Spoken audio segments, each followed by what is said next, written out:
634 meters, 2,080 feet. For 3 years, it rose above Tokyo, a steel and concrete spear aimed at the sky. But to build the world's tallest tower on the most seismically active ground on Earth, they had to break every rule of traditional construction. Before the tower could rise, the ground had to surrender.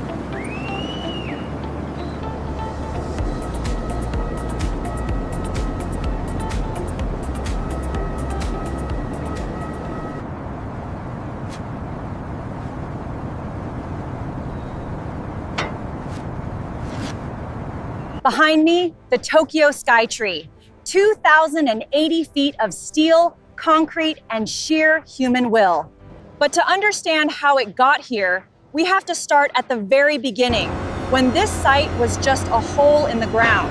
Workers excavated 100 meters down into Tokyo's soft alluvial soil, enough earth to fill a stadium. But the real challenge was keeping the hole dry, because Tokyo sits on a restless aquifer that never stops flowing. Tokyo sits on an aquifer.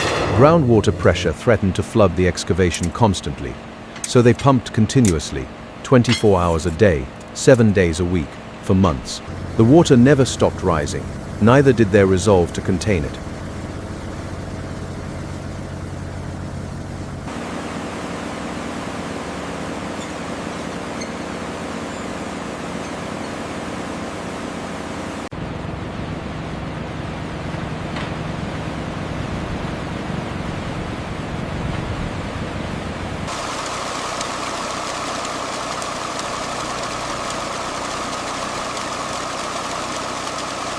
This hole, 100 meters deep, is the foundation of everything you see above it. But digging it was only the first test. Tokyo's ground is soft, unstable. To support a tower this tall, they needed something stronger, something that didn't exist yet. To keep the site dry, they're using a series of dewatering pumps capable of moving thousands of gallons an hour. The foundation required 300,000 tons of steel rebar, enough to span the distance from Tokyo to Osaka. Each bar tied by hand, every connection inspected twice, because if the base failed under an earthquake, nothing above it would survive the shaking.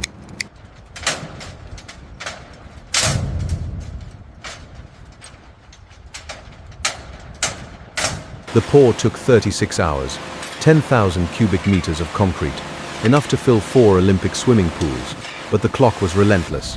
Once the concrete began to cure, they had no time to waste.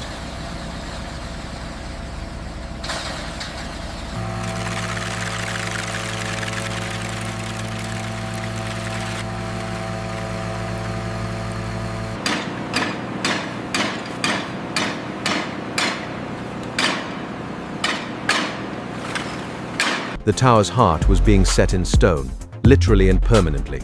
The concrete cured, the base was set, 4.5 meters thick, capable of holding over 1 million tons, but the ground was still moving beneath them, and Tokyo's ancient secrets were far from buried beneath the foundation. The Shinbashira, the 634-meter concrete pillar at the tower's heart, inspired by ancient Japanese pagodas. It's designed to move independently from the outer frame, swaying, absorbing seismic energy, protecting the tower from collapse. All right, swing it over. Easy, easy. Hold it right there. But building it required a commitment to perfection at every single pour. The core advanced at a rate of 1 floor every 3 days.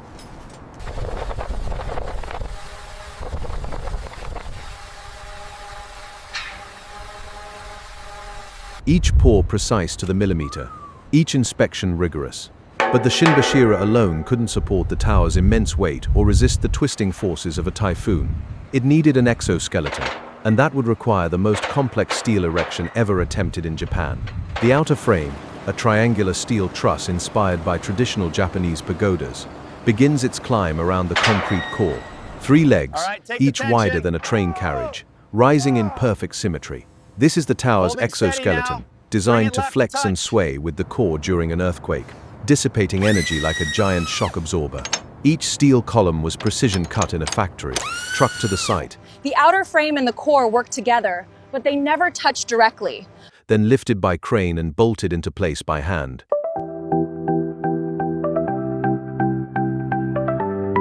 Easy, easy. Little to the left. Okay, hold it there. Lowering now. Watch the left side. Clear on this side. Lowering the load now. Hammer that down tight. We're ready for the next one.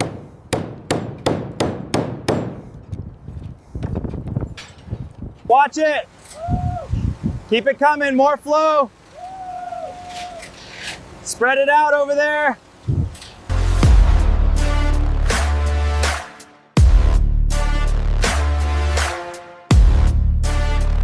The cladding followed the structure up, always trailing behind by about 20 floors. It was a careful dance between building and finishing. Swing it left, just a little more. All right, hold it steady. Hammering pins now, clear the connection point.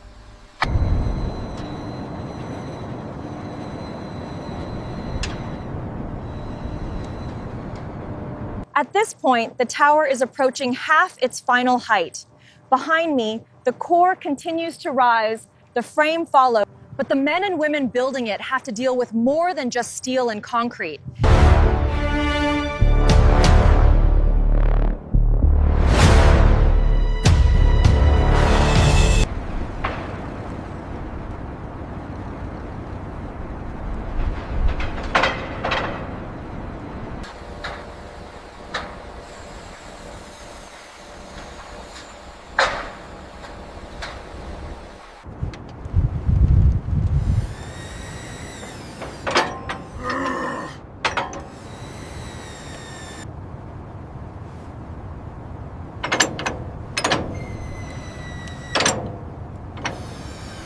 Behind me, you're watching a tower crane perform its jump, a self-climbing operation that requires absolute precision from every person involved. The operators, the riggers, the signalers, they all work in perfect coordination. If they fail, the consequences are catastrophic. Every jump is a reminder that building at this height demands total commitment to safety.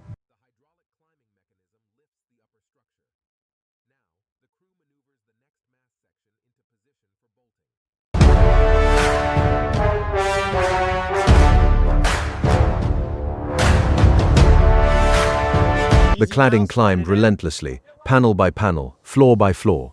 Each glass panel weighed over 200 kilograms, each steel panel over 300. Together, they formed a 20,000-ton skin that would protect the tower from Tokyo's typhoons, earthquakes, and relentless summer heat. At 350 meters, the Tembo Deck Observatory became the first public window into the sky. Is that aligned? Yeah, send it home.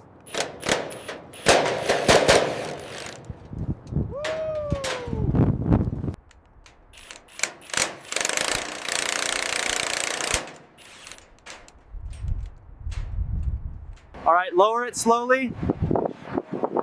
Watch the left side. Okay, hold it there. The skin is on. Behind me, you can see the completed curtain wall. Thousands of glass and steel panels, each one installed by hand. Each one inspected for perfect alignment.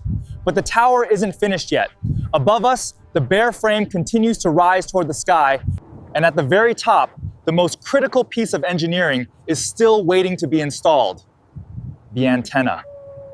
Its circular glass walls offer a 360-degree view of Tokyo, a city of over 37 million people. Bring it down easy, watch the gap. Yeah. Holding steady, tell me when. But for the construction team, it was just a stopping point. 100 meters higher, the second observatory awaited completion.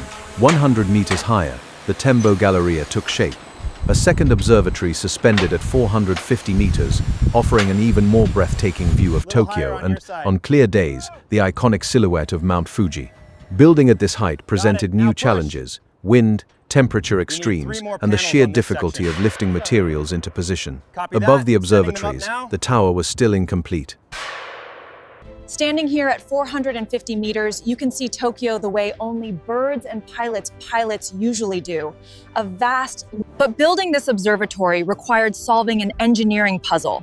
How to suspend a massive glass structure at this height, while allowing it to move with the tower during an earthquake.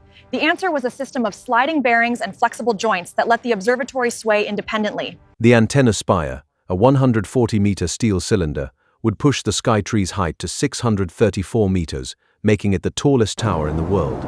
But building at extreme height meant working in conditions that tested every limit of human endurance and engineering capability. On that day, March 18, 2011, the last steel beam was lifted into place. The Tokyo Skytree reached its final height of 634 meters, the tallest tower in the world, a testament to human ambition and engineering mastery. But the structure was still bare inside. Check the tension on that line. Tension is good. Securing the cable now.